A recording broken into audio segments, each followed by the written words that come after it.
শুভকামনা। তো আজকে আমি সাই শব্দটার ব্যাখ্যা দেব শুরুতে।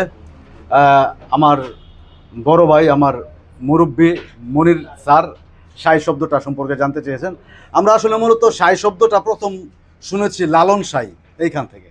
তো সাই শব্দটা হচ্ছে দন্তাস্য চন্দ্রবিন্দু আকার রস্যই।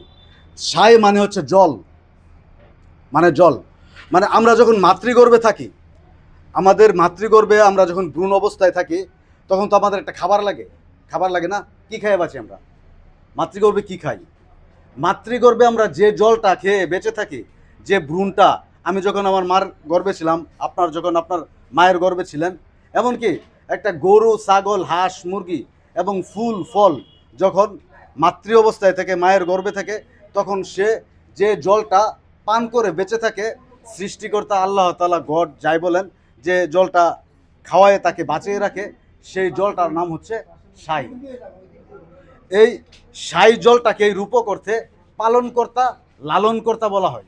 এবং যারা দেহবাদী আধ্যাত্মিক, যারা সুফিবাদী আধ্যাত্মিক, তারা ওই জলটাকেই লালনকর্তা, পালনকর্তা রূপে মনে করে, এবং ওই জলটাকেই তারা সৃষ্টিকর্তার রূপ হিসাবে বিবেচনা করে। কারণ সৃষ্টিকর্তা স্যার তো আমরা বাঁচতে পারবো না। তা আমাদের জন্ম, সৃষ্টির উৎস কোথায়? মাতৃগর্ভে না? পৃথিবীর যত প্রাণী আছে, ফুল, পাখি, লতা পাতা, গরু, হাঁস, মুরগি, মশা বলেন, সবার তো মাতৃগর্ভে। কেউ গর্ভাবস্থায় থেকে, কেউ ডিম্ব অবস্থায় থেকে, সবারই ওই জলটা পান করতে হয়। সেজন্য এই জলটাকে দেহবাদীরা, আত্মবাদীরা পালনকর্তা এবং লালনকর্তা রূপে জানে। তো আমাদের আধ্যাত্মিক গুরু, বাংলাদেশের আধ্যাত্মিক গুরু, দেহবাদী আধ্যাত্মিক গুরু লালন সাঁই তার নামের পেছনে হয়তো এই কারণেই সাঁই শব্দটি দিয়েছেন। আমরা যেটাকে গড বলি, আমরা যেটাকে কৃষ্ণ বলি, কিংবা ইসলাম ধর্মের কথা আমি বলতে চাই না, যারা অন্যান্য ধর্ম সৃষ্টিকর্তায় বিশ্বাস করেন, মূলত ওই সকল ধর্মের আধ্যাত্মবাদী, দেহবাদী লোকেরা, আত্মবাদী লোকেরা এই মাতৃগর্ভের এই সাই জলটাকেই সৃষ্টিকর্তার প্রতিরূপ হিসাবে জানেন। এবং যারা আরেকটা প্রশ্ন করেছেন যে এই সুফিবাদ বা মারিফতিবাদ বলতে বুঝিয়েছেন, যে আসলে সুফিবাদ, মারফতিবাদ বিষয়টা হচ্ছে যে আত্মার সাথে সম্পর্কিত, আত্মর সাথে সম্পর্কিত। আমি কি? আমি, এই যে আমার যে দেহ, আপনাদের দেহ, এটা জাস্ট একটা বাক্স। যেমন এই যে মোবাইল ফোন, এটা একটা বাক্স, এবং এই বাক্সের ভেতরে আছে সফটওয়্যার। তো এই বাক্সের ভেতরে কি আছে? আত্মা আছে।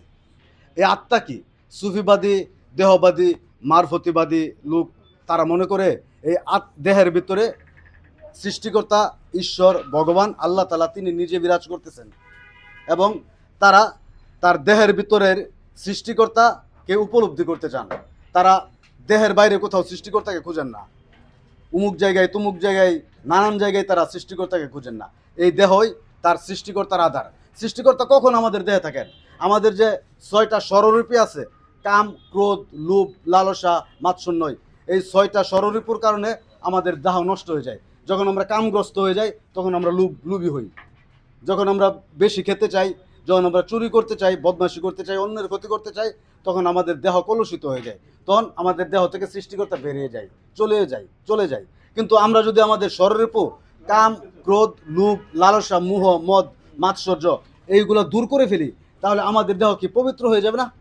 তখনই এই দেহে সৃষ্টিকর্তা বিরাজ করবে। এই দেহপন্থীরা, আত্মবাদীরা, সুফিবাদীরা, মারফতি যাই বলেন, তারা এই বিশ্বাসটাই লালন করে যে আমাদের দেহ পবিত্র করে ফেললে দেহে তো আল্লাহ বিরাজ করবে, ভগবান বিরাজ করবে, ঈশ্বর বিরাজ করবে, গড বিরাজ করবে, খুদা বিরাজ করবে। তখন তো আর আল্লাহকে খোঁজার দরকার নাই। আমরা জানি যে আমাদের নবী করিম সাল্লাল্লাহ 13 বছর হেরা গুহায় ধ্যান করছেন না?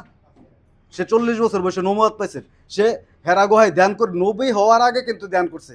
অর্থাৎ সে তার দেহকে স্বরূপমুক্ত করে ফেলেছিলেন। যখন তার দেহ স্বরূপমুক্ত হয়ে গেছিল, তখন তার দেহের মধ্যেই আল্লাহ তাআলা বিরাজ করছে, আল্লাহর আবাস হয়ে গেছে, আল্লাহময় হয়ে গেছে। কোরআনে যে মুমিনের কথা বলছে, মুমিন কি? নিষ্পাপ, যার মনের মধ্যে কোনো কলুষিত নাই, কোনো প্রকার।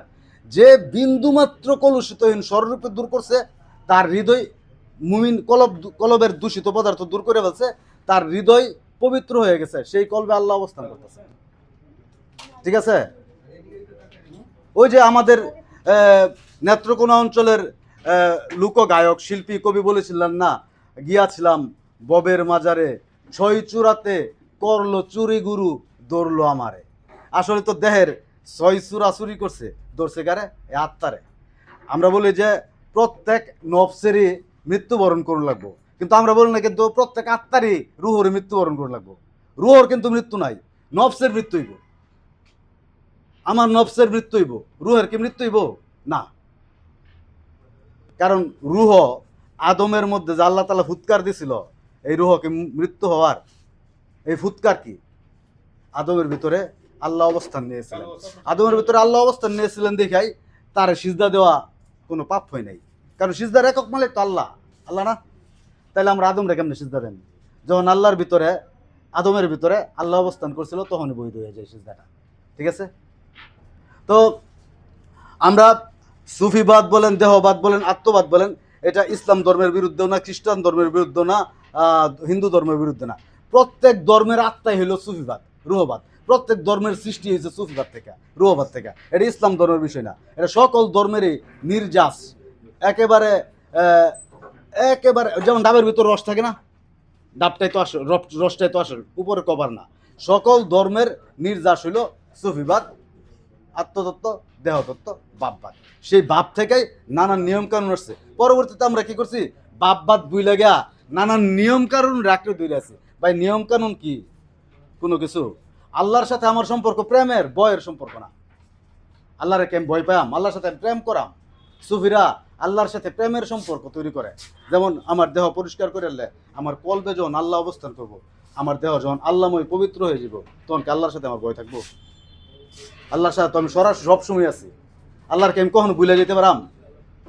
হ্যাঁ, ভুলে গেলে তো আমি যদি আল্লাহ থেকে আলাদা হয়ে যাই, আরে ভাই আমি কখন শিরক করাম? যখন আমি আল্লাহ থেকে আলাদা হয়ে যাই। আলাদা মানে কি? যখন আমি আম্মার সাথে আব্বার সাথে একসাথে খাই, সবাই বলে না তারা একসাথে খাই। যখন আমি বিয়া করে আলাদা হয়ে যাই, তখন কই না যে সে আলাদা হয়ে গেছে, এই শরীর ঘর বানাইছে, তখন কি বিচ্ছিন্ন হয়ে গেছে। আমি যখন আমার আত্মার সাথে আল্লাহর জয়েন করে ফেলাম, আত্মা দিয়ে আল্লাহর সাথে মিশে যাম, ফানা হয়ে যাম। ওই যে ফানা সিনেমা দেখছো না, মানে কি প্রেমে ফানা হয়ে গেছে আমির খান, কাজলের প্রেমে ফানা হয়ে গেছে, তেমনি বান্দা আল্লাহর প্রেমে ফানা হয়ে যাবে কেমনে? আত্মা দিয়া। এই যাই আত্মবাদ, রুহবাদ, সুফিবাদ, এটা সকল মানুষের যদি আধ্যাত্মিকতার ভিত্তি, এটা কোনো নিয়ম কানুনে আধ্যাত্মিকতা নাই।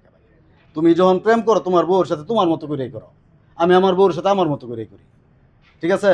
কোনো নিয়ম দেখি হয়? হ্যাঁ, আমি যে বান্দরবনে এসে পড়ছি ময়মনসিংহ থেকে, আমার বউকে আমার ভুলে আছে, আমি কি তার ভুলে গেছি? হ্যাঁ, সেটাই। তেমনি সৃষ্টিকর্তাকে, আল্লাহকে কোনো সময় ভুলা যায় না। তার হৃদয়ে সব সময় ধারণ করে রাখাই আত্মবাদ, সুফিবাদ, রুহবাদ, প্রেমবাদ। এইটাই হচ্ছে আসল ধর্ম। কিন্তু কখন ভুলে গেলাম, সাইরা এলাম, কত আল্লাহর মনে রাখলাম, পরে আবার আয়া পড়লাম, এটা না। তো আত্মা দিয়া দেহের মধ্যে, দেহকে কলুষিত করিয়া স্বরূপ দূর করিয়া মুমিন অবস্থা প্রাপ্ত হওয়া মানে তুমি আল্লাহরে ধারণ করো। ধন্যবাদ সকলকে, আমার বক্তব্য শেষ করলাম।